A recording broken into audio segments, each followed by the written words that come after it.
ഞാൻ ആക്ച്വലി ആദ്യം ഒരു ഓൺലൈൻ കോച്ചിങ് ചേർന്നു. ബട്ട് അത് ഫുൾ എനിക്ക് വേസ്റ്റ് ഓഫ് മണി ആയിരുന്നു. എനിക്ക് അതിൽ നിന്ന് യാതൊരു കാര്യവും, എനിക്ക് വേണ്ടതായിട്ടുള്ള യാതൊരു കാര്യങ്ങളും എനിക്ക് കിട്ടിയില്ല. Hi guys, it's me Vimal banker. 2025 എല്ലാ ബാങ്കിങ് പ്രിലിംസും ഞാൻ വീട്ടിലിരുന്ന് ഫ്രീ സോഴ്സസ് മാത്രം യൂസ് ചെയ്താണ് ക്രാക്ക് ചെയ്തിട്ടുണ്ടായിരുന്നത്. സോ അതിനുവേണ്ടി എന്നെ ഹെൽപ്പ് ചെയ്ത ആ ഒരു 5 ടിപ്സ് നിങ്ങളുമായിട്ട് ഷെയർ ചെയ്യാൻ വേണ്ടിയിട്ടാണ് ഇന്നത്തെ ഈ വീഡിയോ ഞാൻ നിങ്ങളുടെ മുൻപിൽ കൊണ്ടുവന്നിരിക്കുന്നത്. ആൻഡ് നിങ്ങൾ ആദ്യമായിട്ടാണ് എൻ്റെ വീഡിയോ കാണുന്നതെങ്കിൽ ഒന്ന് സബ്സ്ക്രൈബ് ചെയ്ത് സപ്പോർട്ട് ചെയ്യുക. അതുപോലെ തന്നെ എനിക്കൊരു ടെലിഗ്രാം ചാനലുണ്ട്. അതിൽ ഞാൻ ഡെയിലി PDFസും അതുപോലെ തന്നെ ഫ്രീ കണ്ടൻസും ഒക്കെ പ്രൊവൈഡ് ചെയ്യുന്നുണ്ട്. അതുപോലെ നമുക്കൊരു ഡിസ്കഷൻ ഗ്രൂപ്പും ഉണ്ട്. അതിൽ സിമിലർ ആയിട്ടുള്ള ആസ്പിറൻസ് നിങ്ങളുടെ ക്വയറീസ്, എന്തെങ്കിലും ഡൗട്ട്സ് ഒക്കെ എനിക്ക് അഥവാ സോൾവ് ചെയ്യാൻ പറ്റിയില്ല എങ്കിൽ നിങ്ങൾക്ക് അതുപോലെ നിങ്ങളുടെ ഡൗട്ട്സ് ഒക്കെ അവരോട് ചോദിക്കാം. അവർ നിങ്ങൾക്ക് റെസ്പോണ്ട് ചെയ്ത് തരുന്നതായിരിക്കും. Okay, so let's start. അപ്പോൾ ഞാൻ ഇന്ന് പറയാൻ പോകുന്ന 5 കാര്യങ്ങൾ എന്ന് പറയുന്നത് നിങ്ങൾ ഒരു ബിഗിനർ ആണെങ്കിൽ ഉറപ്പായിട്ടും ഹെൽപ്ഫുൾ ആവുന്ന കാര്യങ്ങളാണ്. കാരണം ഒരു പ്രിലിംസ് പാസ്സാവുക എന്ന് പറയുന്നതാണ് ഒരു ആസ്പിരന്റിനെ സംബന്ധിച്ച് ഏറ്റവും വലിയ കടമ്പ. അത് കഴിഞ്ഞിട്ടാണ് കറക്റ്റ് ആയിട്ടുള്ള ഒരു പ്രിപ്പറേഷൻ, അതായത് മെയിൻസ് ആണ് നമ്മൾക്ക് ആദ്യമായിട്ടും, അതായത് പ്രിലിംസ് കഴിഞ്ഞതിന് ശേഷം മെയിൻസ് ആണ് നമുക്ക് ക്രാക്ക് ചെയ്താൽ മാത്രമേ ജോലി കിട്ടുകയുള്ളൂ. ബട്ട് എന്നിരുന്നാൽ പോലും ആ ഒരു പ്രിലിംസ് പോലും ക്വാളിഫൈ ചെയ്യാൻ പറ്റുന്നില്ല എന്ന് പറഞ്ഞ് ബുദ്ധിമുട്ടുന്ന ഒത്തിരി പേരെ എനിക്കറിയാം. അവർക്കൊക്കെ ഹെൽപ്ഫുൾ ആകും. അതുപോലെ തന്നെ ഈ ഒരു പുതിയതായിട്ട് വന്നിട്ടുള്ളവർക്കും ഈ ഒരു ടിപ്സ് ഹെൽപ്ഫുൾ ആകും എന്ന് ഞാൻ കരുതുന്നു. സോ ഫസ്റ്റ് വൺ എന്ന് പറയുന്നത് എന്താണെന്ന് വെച്ചാൽ ക്ലിയർ യുവർ ബേസിക്സ്. എന്താണ് ബേസിക്സ്? മൊത്തം ക്ലിയർ ചെയ്യുക. നിങ്ങൾ ഒരു കോൺസെപ്റ്റ് മൊത്തം അറിയാണ്ട് ഒരു പ്രിപ്പറേഷൻ ജേർണിയിലോട്ട് സ്റ്റാർട്ട് ചെയ്ത് കഴിഞ്ഞാൽ നിങ്ങൾക്കൊന്നും മനസ്സിലാവുകയില്ല, അല്ലേ? സോ നിങ്ങൾ എന്ത് ചെയ്യണം? നിങ്ങൾ ഒരു ഇപ്പോൾ ക്വാൻസ് ആണ് പഠിക്കാൻ എടുക്കുന്നതെങ്കിൽ ആ ഒരു ക്വാൻസിന്റെ ടോപ്പിക്സ് ഏതാണെന്നും ആ ഒരു ബേസിക്, അതായത് ആദ്യം റേഷ്യോ വരും, പിന്നെ പ്രൊപ്പോർഷൻസ്, ദെൻ ആവറേജസ്, പെർസെൻറ്റേജ്, ഇങ്ങനെയുള്ള എല്ലാ ഏരിയയെക്കുറിച്ചും ഒരു ഡീപ്പ് ആയിട്ടുള്ള നോളജ് നിങ്ങൾക്ക് വേണം. അതിനെന്ത് വേണം? എല്ലാ കോൺസെപ്റ്റും നിങ്ങൾ എന്ത് ചെയ്യണം? ക്ലിയർ ചെയ്യണം. അതിന് ബേസിക് ആയിട്ടുള്ള ക്ലാസ്സസ്, നമ്മൾക്ക് മലയാളം ക്ലാസ്സസ് പൊതുവേ വളരെ റെയർ ആയിട്ടാണ് ലഭിക്കുന്നത്. ബട്ട് നിങ്ങൾ എന്ത് ചെയ്യണം? ബേസിക് ആയിട്ടുള്ള ഹിന്ദി ക്ലാസ്സസ്. അപ്പോൾ ഹിന്ദി ക്ലാസ്സസ് കണ്ടാൽ ഹിന്ദി മനസ്സിലാവില്ല, ഹിന്ദി അറിയില്ല എന്ന് പറയുന്നവരോട് എനിക്ക് പറയാനുള്ളത്, നിങ്ങൾ കുറേയൊക്കെ ഒന്ന് എന്ത് ചെയ്യുക, ഒരു 2 to 3 ടൈംസ് ആ ഒരു വീഡിയോ തന്നെ ഒന്ന് കണ്ടു നോക്കുക. അപ്പോൾ നിങ്ങൾക്ക് എന്ത് മനസ്സിലാകും? ആ ഒരു ക്ലാരിറ്റി ആ ഒരു പെർട്ടിക്കുലർ വീഡിയോയിൽ നിങ്ങൾക്ക് കിട്ടും. ഓക്കെ, ഞാൻ ഉൾപ്പെടെയുള്ള പല ഫ്രീ സോഴ്സസ് യൂസ് ചെയ്യുന്ന കുട്ടികളാണെങ്കിൽ പോലും ഈ ഒരു ഹിന്ദി വീഡിയോ ക്ലാസ്സസ് കണ്ടിട്ടാണ് പ്രിപ്പറേഷൻ സ്റ്റാർട്ട് ചെയ്തിട്ടുള്ളത്. സോ ആ ഒരു വീഡിയോസ് കണ്ടിട്ട്, ഇപ്പോൾ നമ്മൾക്ക് എക്സാം സൈക്കിൾ എന്ന് പറയുന്നത് ഓഗസ്റ്റിലാണ് സ്റ്റാർട്ട് ചെയ്യുന്നത്. അപ്പോൾ ഇപ്പോൾ ജനുവരി എൻഡ് ആവാറായി. Then February, March, April, May, June, July. Okay, ഇത്രയും 6 മന്ത്സ് കിട്ടുന്നുണ്ട്. അതൊരു ഹ്യൂജ് ഗ്യാപ്പ് ആണ്. ഓക്കെ, അപ്പോൾ നിങ്ങൾക്ക് ആ ഒരു പ്രിപ്പറേഷന് വേണ്ടിയിട്ട് അത് നിങ്ങളെ വളരെയധികം ഹെൽപ്പ് ചെയ്യും. നിങ്ങൾ ബേസിക്സ് ഫുള്ള് നല്ല ക്ലിയർ ആയിട്ട്, ക്രിസ്റ്റൽ ക്ലിയർ ആയിട്ട് ബേസിക്സ് നന്നായിട്ട് പഠിക്കുവാണെങ്കിൽ നിങ്ങൾക്ക് ഉറപ്പായിട്ടും ആ ഒരു ബേസിക്കിന്റെ കൺസെപ്റ്റ് ക്ലിയർ ആയിട്ട് കിട്ടുന്നതായിരിക്കും. ദെൻ സെക്കൻഡ് വൺ ആണ് കൺസിസ്റ്റൻസി. നിങ്ങൾ ഒരു ബേസിക്സ് പഠിച്ചു, ആ ഒരു കാര്യം, ഇപ്പോൾ ഇന്ന് ഞാൻ ratio and proportion, for example ക്വാൻസിലെ കാര്യമാണ് പറയുന്നത്. അപ്പോൾ ഇന്ന് നിങ്ങൾ ക്വാൻസിലെ ആ ഒരു റേഷ്യോ ആൻഡ് പ്രപ്പോർഷൻ പഠിച്ചു.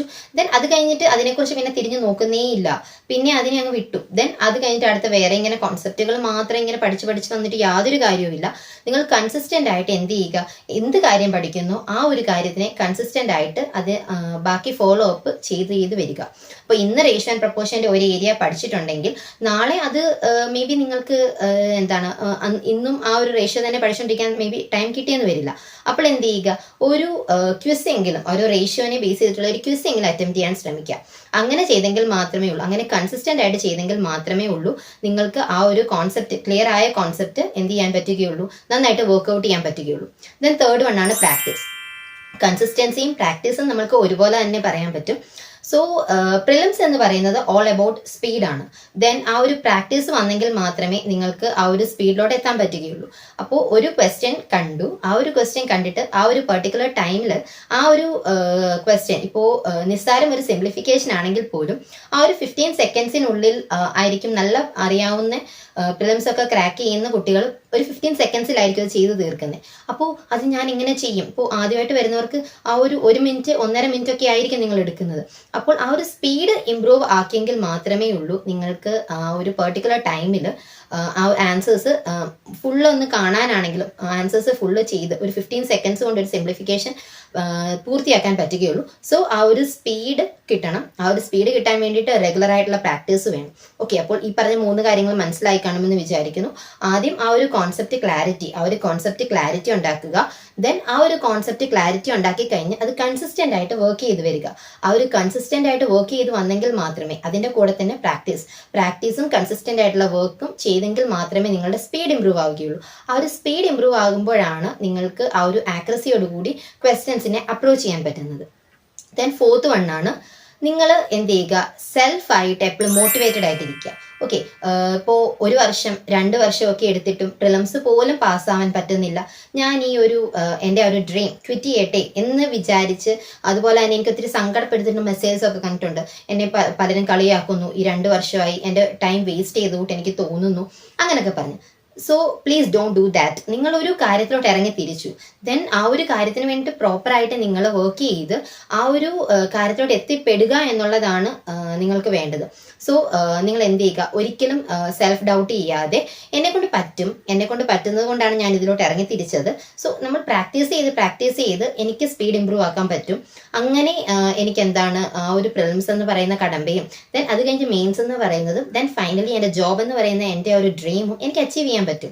ഇങ്ങനെ നമ്മൾ സ്വന്തമായിട്ട് തന്നെ പറഞ്ഞുകൊണ്ടിരിക്കുകയാണെങ്കിൽ, ഓക്കെ, നമ്മൾ സ്വയം മോട്ടിവേറ്റ് ചെയ്തുകൊണ്ടിരിക്കുക. Okay, there will be no one. ചിലപ്പോൾ ഇടിച്ചു താഴ്ത്താൻ മാത്രമേ ആൾക്കാർ കാണുകയുള്ളൂ. ബട്ട് നമ്മൾ സെൽഫായിട്ട് മോട്ടിവേറ്റ് ചെയ്തെങ്കിൽ മാത്രമേ നമ്മൾക്ക് ആ ഒരു പ്രിലിംസിലോട്ട് എത്തിച്ചേരാൻ പറ്റുകയുള്ളൂ. ദെൻ പ്രിലിംസ് മാത്രമല്ല, മെയിൻസും. ഞാനിപ്പോൾ മെയിനായിട്ടും പ്രിലിംസ് പറയുന്നത് കൊണ്ടാണ് അതിനെ എടുത്ത് പറഞ്ഞത്. ദെൻ നെക്സ്റ്റ് എന്ന് പറയുന്നത് ഏറ്റവും ഫോർമോസ്റ്റ് ആയിട്ടുള്ള തിങ്, ഫ്രീ സോഴ്സസ്. ഞാൻ ഫ്രീ സോഴ്സസ് വെച്ചിട്ടാണ് പഠിച്ചതെന്ന് പറഞ്ഞു. ദെൻ ആ ഒരു ഫ്രീ സോഴ്സസ് മാത്രം യൂസ് ചെയ്ത് പഠിക്കാൻ പറ്റുമോ എന്നുള്ള ഒരു ഡൗട്ട് ഒട്ടുമിക്ക ആൾക്കാർക്കും ഉണ്ടായിരിക്കും. ഓക്കെ, ഞാൻ എൻ്റെ ഒരു കാര്യം പറയാം. ഞാൻ ആക്ച്വലി ആദ്യം ഒരു ഓൺലൈൻ കോച്ചിങ് ചേർന്നു. ബട്ട് അത് ഫുൾ എനിക്ക് വേസ്റ്റ് ഓഫ് മണി ആയിരുന്നു. എനിക്ക് അതിൽ നിന്ന് യാതൊരു കാര്യവും, എനിക്ക് വേണ്ടതായിട്ടുള്ള യാതൊരു കാര്യങ്ങളും എനിക്ക് കിട്ടിയില്ല. ദെൻ അത് കഴിഞ്ഞിട്ട് ഞാൻ റിസർച്ച് ചെയ്ത് എടുത്തതാണ് ഓരോ ഫ്രീ സോഴ്സസും. ദെൻ ആ ഓരോ ഫ്രീ സോഴ്സസിലൂടെ വർക്ക് ചെയ്താണ് ഒരു ഒറ്റ ദിവസം കൊണ്ടല്ല ഞാൻ ഓരോ പ്രിലിംസും ക്രാക്ക് ചെയ്തു എന്ന് പറയുന്നത്. ഇൻക്ലൂഡിങ് SBI PO, ഈ ഒരു കഴിഞ്ഞ SBI PO പ്രിലിംസ് വരെയും എനിക്ക് ക്രാക്ക് ചെയ്യാൻ പറ്റി. ദെൻ അതൊക്കെ എന്ന് പറയുന്നത് ചെറിയ കാര്യമായിട്ട് എനിക്ക് തോന്നുന്നില്ല. കാരണം ഒരു ബിഗിനറിനെ സംബന്ധിച്ച് പ്രിലിംസ് പാസ്സാവുക എന്ന് പറയുന്നത് തന്നെ ഒരു വലിയ കാര്യമാണ്. സോ അതുകൊണ്ടാണ് എനിക്കൊരു 3 to 4 ഇയേഴ്സിന്റെ ഒരു എക്സ്പീരിയൻസ് ഉണ്ട്. ഓക്കെ, ജസ്റ്റ് കുറച്ച് മാർക്സിനൊക്കെയാണ് ഓരോ തവണയും മെയിൻസ് എനിക്ക് നഷ്ടമാവുന്നത്. ആൻഡ് അതുകൊണ്ടാണ് ഞാൻ പറയുന്നത്, നിങ്ങൾ എന്ത് ചെയ്യുക, ഫ്രീ സോഴ്സസിനെ മാത്രം ഡിപ്പെൻഡ് ചെയ്ത് പറ്റുമോ എന്ന് ചോദിച്ചാൽ, കാരണം ചിലപ്പോൾ ചിലർക്കൊന്നും ഓൺലൈൻ കോഴ്സസ് അഫോർഡ് ചെയ്യാൻ പറ്റുകയില്ല. ദെൻ ഹിന്ദി മനസ്സിലാവുന്നില്ല. അതാണ് ഏറ്റവും ബിഗ്ഗസ്റ്റ് കൺസേൺ. മലയാളി സ്റ്റുഡൻറ് എന്നുള്ള നിലയിൽ ഏറ്റവും ബിഗ്ഗസ്റ്റ് കൺസേൺ എന്ന് പറയുന്നത് നിങ്ങൾക്ക് ഹിന്ദി മനസ്സിലാവുന്നില്ല എന്നുള്ളതാണ്. So work on that. നിങ്ങൾക്ക് ഇന്നിപ്പോൾ ഹിന്ദി ആ ഒരു പെർട്ടിക്കുലർ ക്ലാസ് കണ്ടു, ആ ക്ലാസ് മനസ്സിലായില്ലെങ്കിൽ പിന്നെ അതൊന്നുകൂടെ കാണുമ്പോഴേക്കും നമ്മൾക്കത് മനസ്സിലാകും. അത് ഓട്ടോമാറ്റിക്കായിട്ട് മനസ്സിലാകും. സോ ഞാൻ എന്ന് പറയുന്ന ഒരാൾ ഒരിക്കലും ഒരു ഹിന്ദി മീഡിയത്തിൽ നിന്ന് വന്നതോ ഒരു ഹിന്ദി മാത്രം പഠിച്ച് അങ്ങനെ ഒന്നുമല്ല. ബട്ട് എന്നാലും എനിക്കിപ്പോൾ എൻ്റെ ഫേവറേറ്റ് ടീച്ചേഴ്സ് എന്ന് പറയുന്നത് കൗശിക് സാറാണ്. അതുപോലെ തന്നെ വൈറൽ മാത്സ് ഞാൻ ഡെയിലി ഫോളോ ചെയ്യുമായിരുന്നു. ഇതിനൊക്കെ എന്നെ ഹെൽപ്പ് ചെയ്തത് ആ ഒരു ഹിന്ദി മീഡിയം. നമ്മളുടെ ഗോളിലോട്ട് എത്തിച്ചേരാൻ ആ ഒരു കാര്യം, അതായത് ഹിന്ദി എന്ന് പറയുന്നത് നമ്മൾക്ക് ആവശ്യമാണ്. കാരണം നമ്മൾക്ക് മലയാളം നമ്മൾക്ക് അത്രയും എഫക്റ്റീവായിട്ട് ക്ലാസ്സസ് കിട്ടാനില്ല. സോ അപ്പോൾ നമ്മളുടെ ഡ്രീം അച്ചീവ് ചെയ്യാൻ ആ ഒരു കാര്യം ആവശ്യമാണെങ്കിൽ അതിനെ നമ്മൾ എന്ത് ചെയ്യുക, ആദ്യം അതിനെ വേണം നമ്മളൊന്ന് ബ്രഷപ്പ് ചെയ്തെടുക്കാൻ. ആദ്യം കേൾക്കുമ്പോൾ ചിലപ്പോൾ ഒരു പച്ചീസ് എന്ന് പറയുന്നതും അഡൈസ് എന്ന് പറയുന്നതൊന്നും മനസ്സിലാവണമെന്നില്ല. ഈ പറയുന്നത് എനിക്കും മനസ്സിലായിട്ടില്ല. ബട്ട് എന്ത് ചെയ്യുക, അത് കേൾക്കുക. ഒരു ക്വസ്റ്റ്യൻസ് അവർ തരുന്നത് ഇംഗ്ലീഷിലായിരിക്കും. ദെൻ ആ ഒരു ക്വസ്റ്റ്യൻസിൽ നിന്ന് അവർ പറയുന്ന ആ ഒരു മെത്തേഡ്സ് ഞാൻ പറയാം, ബ്ലൈൻഡ് ആയിട്ട് നമുക്ക് ഫോളോ ചെയ്യാവുന്ന ടീച്ചേഴ്സ് ഉണ്ട്. ലൈക്ക് കൗശിക് സർ, ദെൻ അഡ്ഡയിലെ Navneet sir, then Sanjay sir. ഇവരെയൊക്കെ നമുക്ക് ബ്ലൈൻഡ് ആയിട്ട് ഫോളോ ചെയ്യാം. ഇത്രയും നീറ്റായിട്ടും ഇത്രയും ക്രിസ്റ്റൽ ക്ലിയർ ആയിട്ടും ഓരോ കോൺസെപ്റ്റും പറഞ്ഞു തരുന്ന ഹിന്ദി ടീച്ചേഴ്സിനെ മാത്രമേ ഞാൻ കണ്ടിട്ടുള്ളൂ. സോ അതുകൊണ്ടാണ് പറയുന്നത്, ഫ്രീ സോഴ്സസ് വെച്ചിട്ട് പ്രിലിംസ് ക്രാക്ക് ചെയ്യാൻ പറ്റുമോ എന്ന് ചോദിച്ചാൽ ഓഫ് കോഴ്സ് യെസ് പറ്റും. മെയിൻസും ക്രാക്ക് ചെയ്യാൻ പറ്റും. ആൻഡ് എൻ്റെ മുൻപത്തെ വീഡിയോസൊക്കെ കണ്ടിട്ടുള്ളവർക്കറിയാം, എനിക്ക് വളരെ ലിമിറ്റഡ് ആയിട്ടുള്ള കുറേ കാര്യങ്ങളുണ്ട്. മീൻസ് എനിക്ക് ടൈമൊക്കെ സാധാ ഒരു ഫുൾ ടൈം സ്റ്റുഡൻറ്റ് പഠിക്കുന്ന അത്രയും ഒരു ടൈമൊന്നും എനിക്ക് കിട്ടാറില്ല. അതുകൊണ്ടാകാം മേ ബി എനിക്ക് ഇത്രയും ഡിലേ, എൻ്റെ ആ ഒരു സക്സസ്സിലോട്ട് എനിക്ക് ഇത്രയും ഡിലേ വന്നിട്ടുള്ളത് എന്നാണ് എനിക്ക് മനസ്സിലാക്കിയിട്ടുള്ള കാര്യം. സോ അതിനെ ഓരോ എക്സാംസ് കഴിയുമ്പോഴും അതിനെ നമ്മൾ ഇമ്പ്രൂവ് ചെയ്താണ് എടുക്കുന്നത്. ഓക്കെ, ഒരിക്കലും ഒറ്റ പോയിന്റിൽ നിന്ന് നമുക്ക് ഒറ്റ സക്സസിലോട്ട് എത്താൻ പറ്റില്ല.